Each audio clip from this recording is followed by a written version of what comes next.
안녕하세요. 재테크의 여왕 슈엔슈입니다.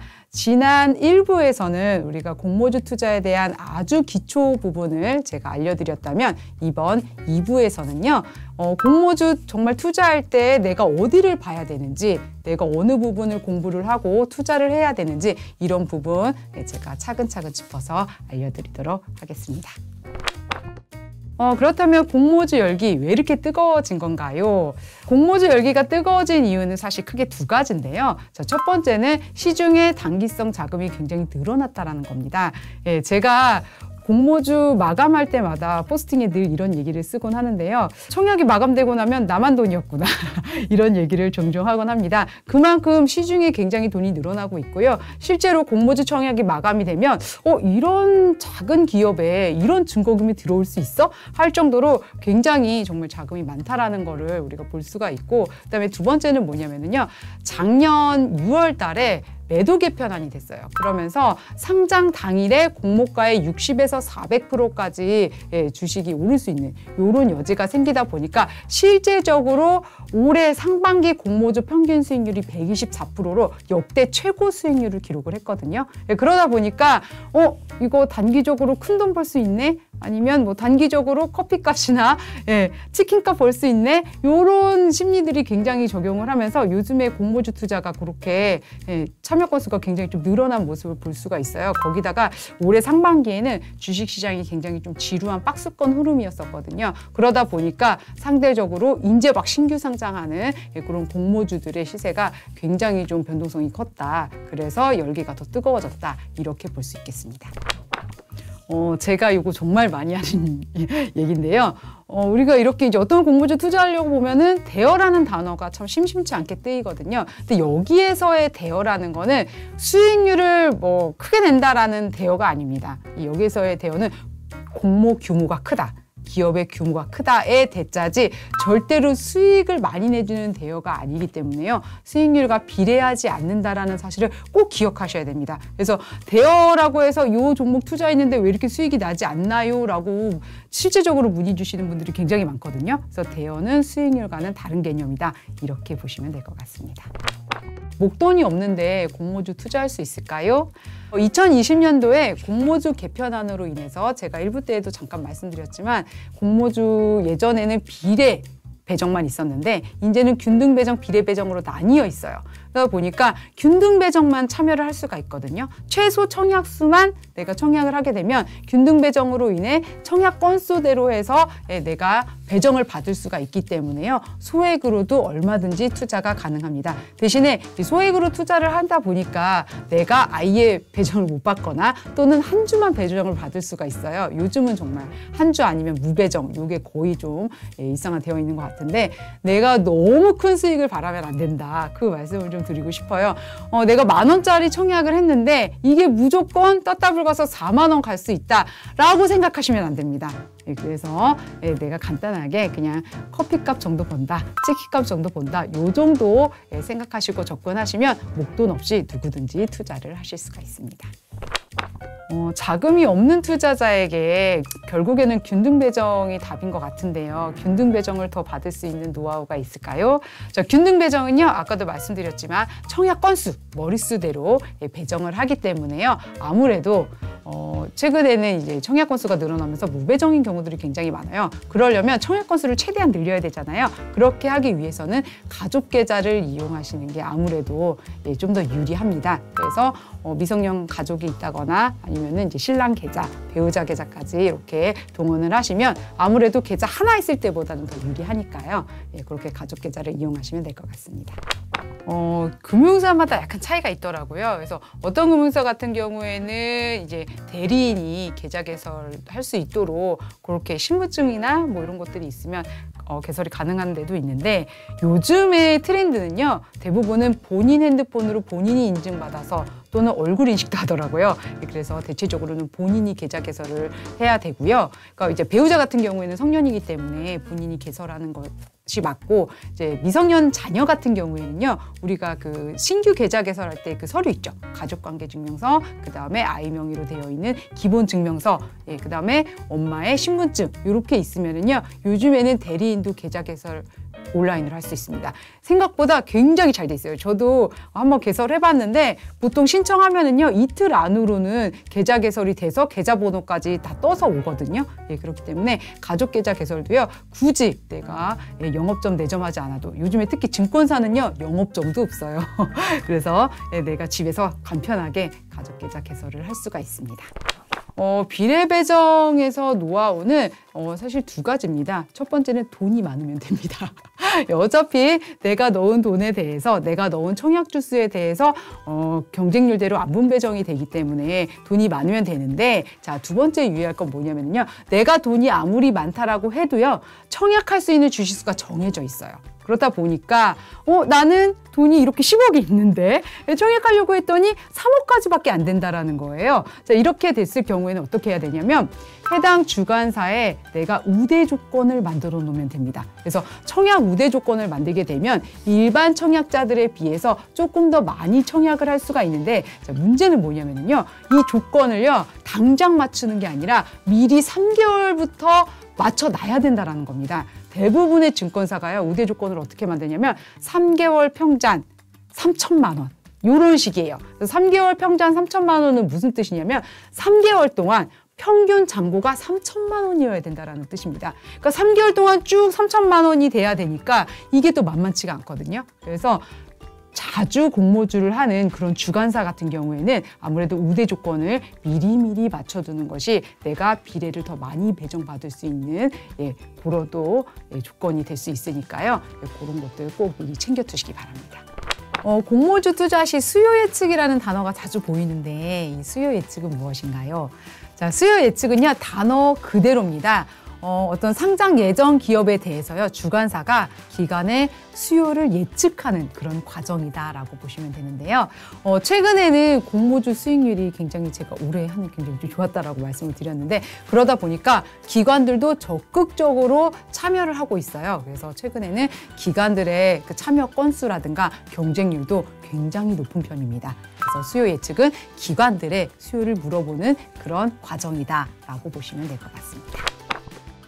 자, 우리가 이 공모주에 대해서 공부를 하려면은요. 제가 1부 때 말씀드렸지만 우리는 지금 동일하게 정보가 다 동일해요. 그 정보를 어디서 얻을 수 있냐면 기업 공시 다트라고 있습니다. 자, 금감원에서 이제 요 홈페이지를 관리를 하고 있는데요. 다트에 가시면 이렇게 화면 보실 수가 있는데 내가 이제 상장하는 그 기업에 대해서 이렇게 검색을 해봅니다. 그래서 제가 이제 시프트업을 예시로 들어왔는데요. 가장 최근에 상장했었던 시프트업으로 이렇게 검색을 하게 되면 여기 보시면 발행 조건 확정이라고 해서 증권 신고서가 있고 그 바로 위에 기재 정정이라고 해서 투자 설명서가 있는데 중요한 게 뭐냐면요. 요게 청약하기 바로 전날 나오는 게 일반적이에요. 그래서 시프트업이 청약일이 7월 2일하고 3일이었는데 보시면 그 투자 설명서가 7월 1일에 올라와 있어요. 이것도 아침에 올라오지 않고 대부분 오후 늦게 올라오는 경우가 많습니다. 그래서 오후 늦게 요거를 클릭을 해서 보시면 되는데요. 저는 투자 설명서를 꼭 확인을 해보실 것을 추천을 드리는데 문제는 뭐냐면요. 이 투자 설명서가 너무 깁니다. 보통 500페이지에서 700페이지, 많을 때는요 1000페이지가 되는 경우도 있거든요. 그래서 아니 이 많은 걸 어떻게 제가 다 보나요? 휴인수님 저 요즘에 글씨만 봐도 잠이 와요. 이러시는 분들이 많아서 제가 꼭 봐야 될 부분을 정리를 해왔는데 자 투자 설명서에서 이게 클릭하셔서 왼편에 보시면은요 1부 해서 모집 또는 매출에 관한 사항이라고 있어요. 여기에서 1번, 그 다음에 3번, 4번, 5번 이렇게 해서 하나씩 보시면 됩니다. 제가 확인해 드릴게요. 자 1번 보시면 모집 또는 매출에 관한 일반 사항 이렇게 되어 있는데 자 여기 보시면은요 주관사가 어딘지 그 다음에 총 공모 그 주식수가 몇 주인지 이런 것들을 확인을 하실 수가 있고요. 그 다음에 기관들이 얼마나 참여했는지, 참여 건수, 그 다음에 경쟁률, 그 다음에 신청 가격, 그리고 의무 보유 확약까지 모두 확인이 가능합니다. 그 다음에 맨 끝부분에 뭐가 나와 있냐면 환매 청구권이라고 해서요. 환매 청구권을 부여를 했는지 그 부분을 맨 끝에서 확인을 하실 수가 있고요. 그 다음에 세 번째 보면 투자 위험 요소가 있는데 여기가 사실 제일 길어요. 가장 긴데 이 기업이 어떤 사업을 하고 있는지, 그 다음에 어떤 리스크를 가지고 있는지 이런 것들이 나와 있고요. 그 다음에 과거 3개년간의 매출액이라든가 영업이익 이런 것들도 다 확인이 가능하고, 그 다음에 기술특례 상장 기업 같은 경우에는 현재는 이제 적자인 기업들이기 때문에 향후에 미래의 예상 매출액, 그 다음에 예상 영업이익까지 모두 확인이 가능합니다. 그 다음에 주요 주주나 그 다음에 상장일의 유통 가능 물량 이런 것들도 좀 끝부분에서 확인을 할 수가 있기 때문에 사실 3번 투자 위험 요소 이 파트가 가장 길기는 한데 가장 중요한 부분이기도 합니다. 그 다음에 네 번째 인수인의 의견이 있는데요. 자, 여기에는 희망 공모가액 산출 방식, 퍼였는지, PR이었는지, PSR이었는지 이런 부분들이 나와 있고요. 그 다음에 이 기업과 유사 사업을 하고 있는 그런 유사 기업들이 나와 있습니다. 그 다음에 이제 맨 마지막 부분에는 확정 공모가가 나오게 됩니다. 여기서 확인할 수 있고요. 그 다음에 다섯 번째 자금 사용 목적이 있는데 실제로 이제 IPO를 통해서 들어온 자금을 어디에다가 사용하는지 그 자금 사용의 목적을 여기서 확인을 하실 수가 있습니다. 지금 말씀해 주신 사항이 굉장히 많은데 그럼 이 중에서도 어디 부분을 가장 좀 중점적으로 보는 게 좋을까요?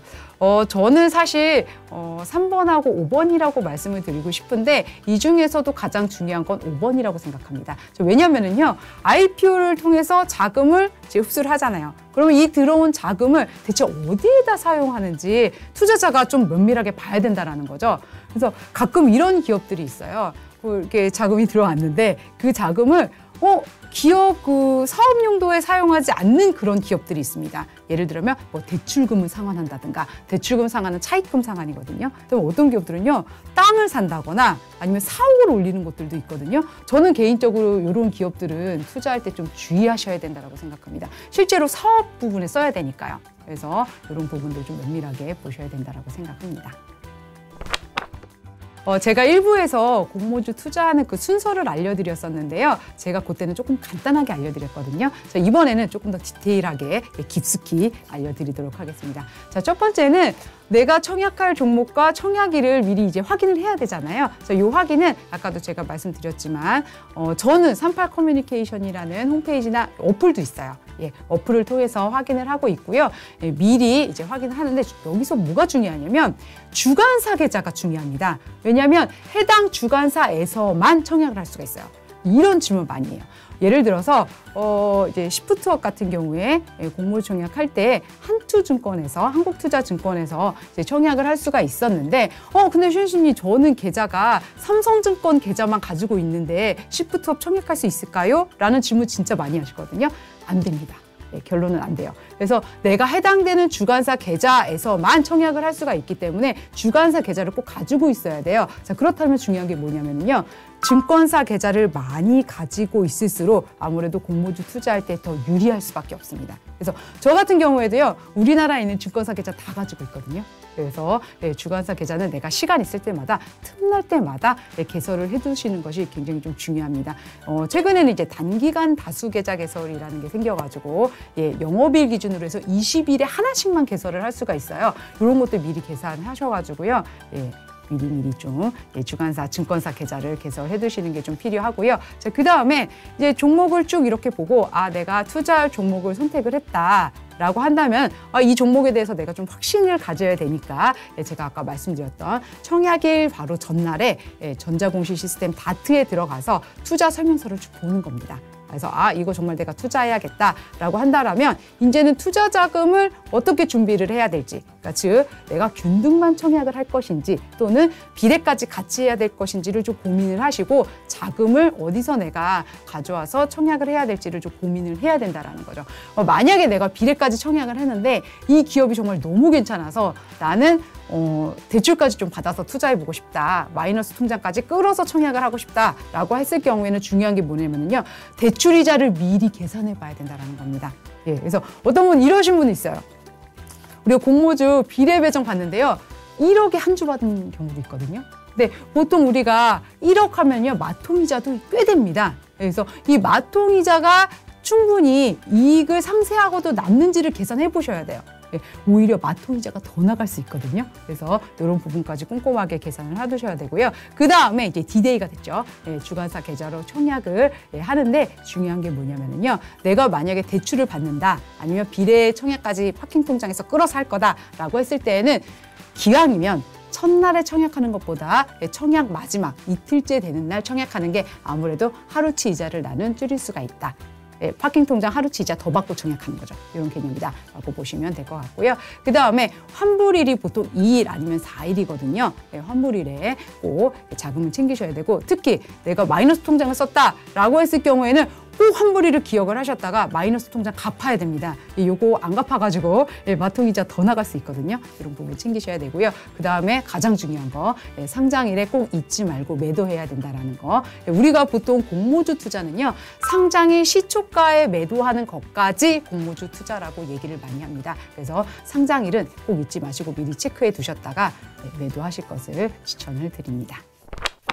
지금까지 우리가 조금 어렵게 느껴졌던 투자 설명서 확인하기, 그 다음에 공모주 투자할 때 어디 부분을 조금 집중해서 봐야 되는지 이런 부분 슈엔슈가 알려드렸는데요. 다음 3부에서는 우리가 공모주, 실제로 주식을 매도할 때 어떻게 좀 매도를 해야 잘할 수 있는지 이런 부분을 알려드리도록 하겠습니다. 3부에서 뵐게요.